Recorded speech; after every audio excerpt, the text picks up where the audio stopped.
வணக்கம் பிரவீன். தூத்துக்குடி மாவட்டம் ஸ்ரீவைகுண்டம் அருகே உள்ள அரசர்குளம் பகுதியில் இன்று சிறிது நேரத்திற்கு முன்பு இரு ஹெலிகாப்டர்கள் தாழ்வான நிலையில் பறந்து சென்றது. இது குறித்து எந்தவித அரசு தரப்பில் எந்தவித தகவலும் தெரிவிக்கப்படவில்லை. மேலும் தாழ்வாக சென்ற ஹெலிகாப்டர்கள் இந்த ஊருக்கு அருகாமையிலேயே சென்றதால் அந்த பகுதியில் உள்ள பொதுமக்கள் இது ராணுவ ஹெலிகாப்டரா அல்லது வேறு ஏதேனும் தனியார் ஹெலிகாப்டர்கள் வந்ததா என்ற நிலை தெரியாமல் குழப்பத்தில் இருந்தனர்.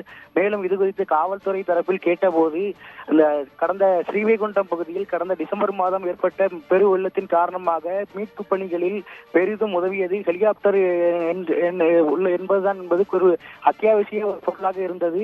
இந்த நிலையில் விஜயநாராயணம் ராணுவ தளத்தின் சார்பில் இந்த ஸ்ரீவைகுண்டம் அருகே இரு இடங்களில் ராணுவ ஹெலிகாப்டர் இறங்குதளம் அமைக்குவதற்கு பணிகள் நடந்து வருவதாகவும் இந்த பணிகள் குறித்து ஆராய்வதற்காகவும் இந்த இரு ஹெலிகாப்டர்களும் வந்திருக்கலாம் என்ற கோணத்தில் போலீசார் நமக்கு தகவல் தெரிவித்திருக்கின்றனர்.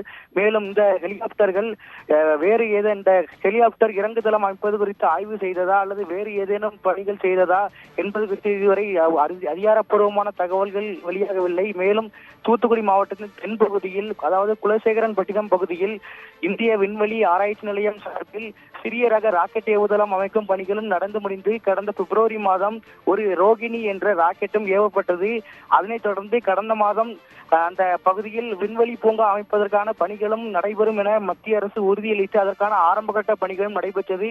இந்த கோணத்தில் பாதுகாப்பு தொடர்பாக ஹெலிகாப்டரில் வந்த அந்த ராணுவத்தினர் ஆய்வு செய்தார்களா அல்லது வேறு ஏதேனும் காரணமா வேறு ஏதேனும் பாதுகாப்பு நடவடிக்கைகள் குறித்து ஆய்வு செய்தார்களா இதுவரை என எந்த தகவலும் தெரியவில்லை. இதனால் அப்பகுதி மக்கள் அச்சத்தில் உள்ளனர். பிரவீன்.